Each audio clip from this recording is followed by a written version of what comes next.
Là, dans la salle d'audience ce jour-là. Sous le regard attentif de dizaines de spectateurs, Didi tremblait visiblement.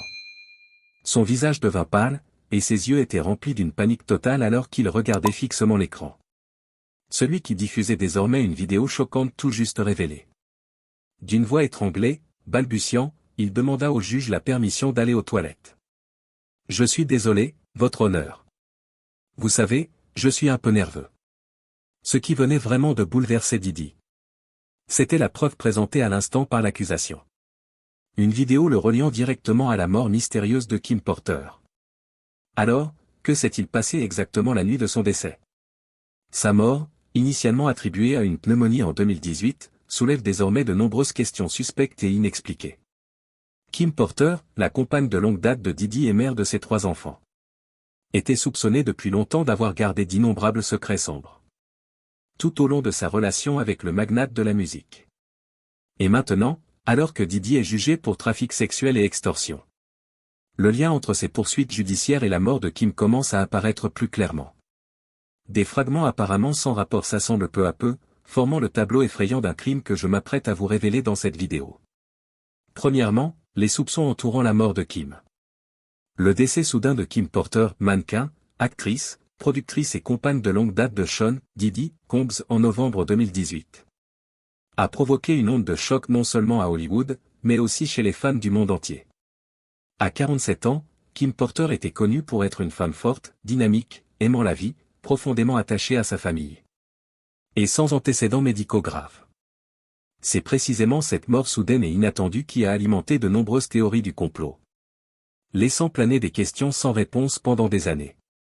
Selon les conclusions officielles du bureau du médecin légiste du comté de Los Angeles, Kim Porter est décédée d'une pneumonie à faible débit, une forme aiguë affectant directement une partie du poumon.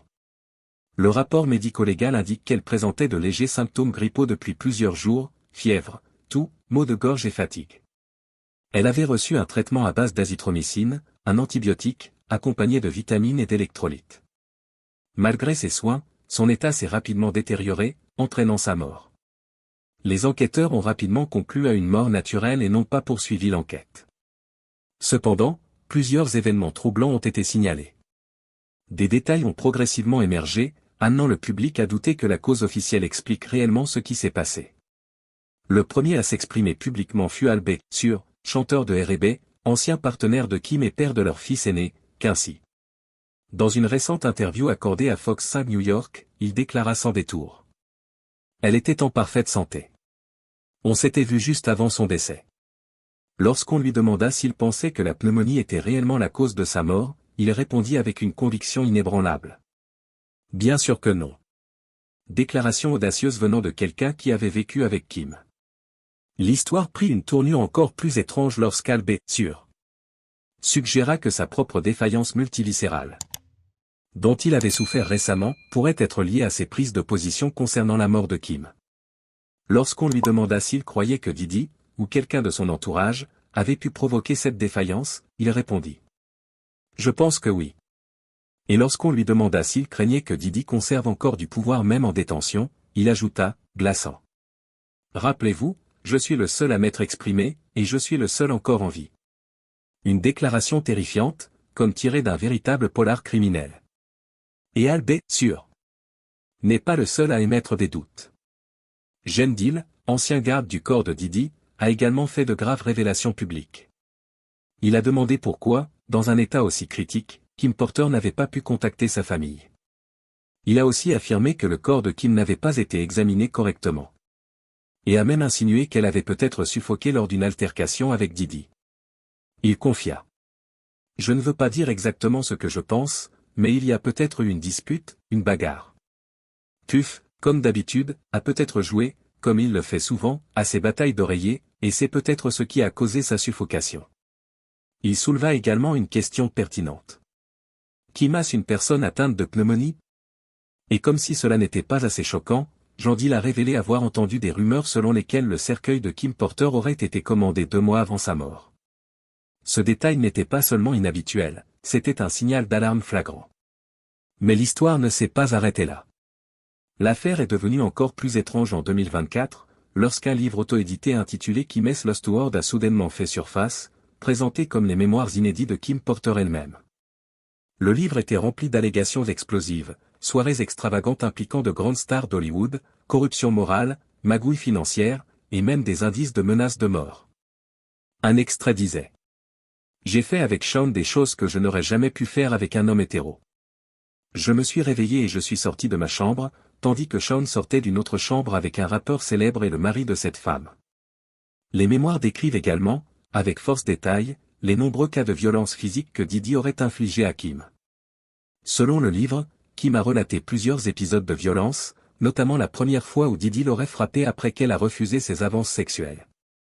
Elle a également rapporté un autre incident, dans son appartement, où il l'aurait plaqué au sol et menacé avec une arme, en lui disant: « Tu m'appartiens, et maintenant tu n'as plus le choix. Je ne peux pas vivre sans toi. » Dans une autre interview, de nouvelles affirmations stupéfiantes ont émergé concernant le moment où le corps de Kim Porter a été découvert. Ces révélations n'ont fait qu'amplifier les soupçons croissants du public quant à la véritable cause de sa mort mystérieuse. Aujourd'hui, une femme peut bien garder ses clés de maison, mais elle garde surtout son téléphone. Pourtant, à ce jour, personne ne sait ce qu'il y avait sur le téléphone de Kim Porter, si ce n'est qu'elle utilisait un iPhone. Pourquoi personne n'a-t-il accédé à son compte iCloud pour récupérer ses SMS ou d'autres données? Cette question reste sans réponse. Où est passé le téléphone de Kim Porter? Et pourquoi a-t-il disparu? L'interrogateur a poursuivi. Je ne crois pas qu'une personne dans sa situation financière resterait chez elle et mourrait d'une pneumonie sans l'intervention d'un médecin ou d'un professionnel de santé. Pourquoi lui aurait-on confisqué son téléphone? Pourquoi saisir la tablette ou l'ordinateur de quelqu'un si ce n'est pour couvrir un crime? De plus, selon les témoignages recueillis sur place, il y avait des taches de sang sur les draps du lit lorsque le corps de Kim a été retrouvé. Ce détail rend la situation encore plus suspecte. Pourquoi y avait-il du sang sur son drap? Taches de sang et appareils électroniques manquants. Tout cela suggère qu'il ne s'agissait peut-être pas simplement d'un décès naturel lié à une pneumonie. Cela semble bien plus sinistre. Kim était une femme du monde du spectacle, qui connaissait de sombres secrets sur de nombreuses personnes influentes. Et si ces secrets venaient à être révélés? Si la vérité sur ce que certains de ces hommes faisaient réellement à huis clos, dans des salles de réunion ou des dressings, sortait au grand jour, leur carrière serait ruinée. C'est pourquoi l'implication est claire, Kim Porter en savait trop. Elle détenait des informations susceptibles de détruire la réputation et la carrière de nombreuses figures influentes du show business. 2 actes d'agression et de torture font partie de l'enquête actuellement menée par le bureau du procureur du district sud de New York, dirigé par Emily Johnson. Des preuves sont examinées concernant le comportement violent de Diddy envers au moins une ancienne partenaire, pendant sa relation avec Porter. Jen Dill a affirmé que Diddy avait agressé physiquement Kim, citant notamment un incident au cours duquel elle se serait défendue en le blessant avec un décapsuleur. Selon lui, c'est à cette période que Diddy aurait commencé à consommer de la drogue. Dill affirme aussi qu'après que Diddy se soit entaillé le poignet, la douleur et le traumatisme ont poussé Kim à développer une dépendance à vie aux opioïdes. L'ancien artiste de Bad Boy, Mark Curry, a lui aussi présenté des allégations précises concernant le traitement réservé par Diddy à Kim Porter. Dans une interview, Curry a confirmé avoir cassé le nez de Kim. Il a attribué la cause à l'insécurité de Diddy, affirmant que tout cela était dû à cette insécurité. De plus, Curry a accusé Diddy d'avoir mis sur écoute le téléphone de Porter, qualifiant cela de signe de perte de contrôle et critiquant ce comportement comme un moyen de domination sur autrui. Selon lui, lorsqu'un homme met sur écoute le téléphone ou le domicile de quelqu'un simplement pour surveiller ses conversations, c'est tout simplement insensé. La controverse ne s'est pas arrêtée là. Elle s'est étendue à la manière dont la police de Los Angeles a géré la mort de Kim Porter. Dans une vidéo, un inspecteur du lab a tenu des déclarations radicalement contradictoires. Il a d'abord affirmé « Nous continuerons à contacter le médecin légiste ». Puis il a immédiatement ajouté « Pour le moment, nous ne voyons aucune preuve d'activité criminelle, nous allons donc procéder sur la base du rapport du médecin légiste ». Interrogé sur la rapidité avec laquelle une activité criminelle a été écartée, l'inspecteur a fait marche arrière en déclarant « Personne n'exclut quoi que ce soit pour le moment. La cause du décès reste indéterminée car nous ne savons pas ce qui l'a provoqué. L'autopsie ne révèle aucun signe clair de comportement criminel. » Alors, que se passe-t-il? Aucun acte criminel, rien du tout, n'est exclu. Ces incohérences sapent réellement la confiance du public dans l'enquête, n'est-ce pas? Plus récemment, une théorie a gagné du terrain sur les forums conspirationnistes. Diddy aurait peut-être fait appel à Corey Gamble, le partenaire de Kris Jenner, pour gérer directement les affaires au domicile de Kim Porter, afin de dissimuler des secrets pouvant menacer son empire. La théorie a émergé à partir de la présence suspecte de Corey Gamble sur les lieux le jour de la mort de Kim. Une photo floue circulant sur Reddit et Twitter montre la silhouette d'un homme ressemblant à Corey, présent avant l'arrivée de la police et des enquêteurs. En l'absence d'explication officielle sur sa présence à ce moment critique, cette apparition a déclenché une vague de soupçons quant à son véritable rôle ce jour-là. Sur les forums, la communauté conspirationniste d'Hollywood émet l'hypothèse que Corey Gamble serait en réalité un « nettoyeur », quelqu'un chargé d'effacer des preuves pour les ultra-riches. Il entretiendrait de nombreuses connexions avec des figures influentes comme Diddy, Gigi, et d'autres puissants d'Hollywood, et jouirait d'une réputation de discrétion malgré une grande visibilité publique. Le véritable rôle de Corey fait désormais l'objet d'un examen de plus en plus minutieux. Beaucoup pensent que Diddy lui faisait confiance et lui aurait confié la tâche d'effacer toute trace compromettante. À ce moment-là, Kim Porter représentait la plus grande menace pour Diddy.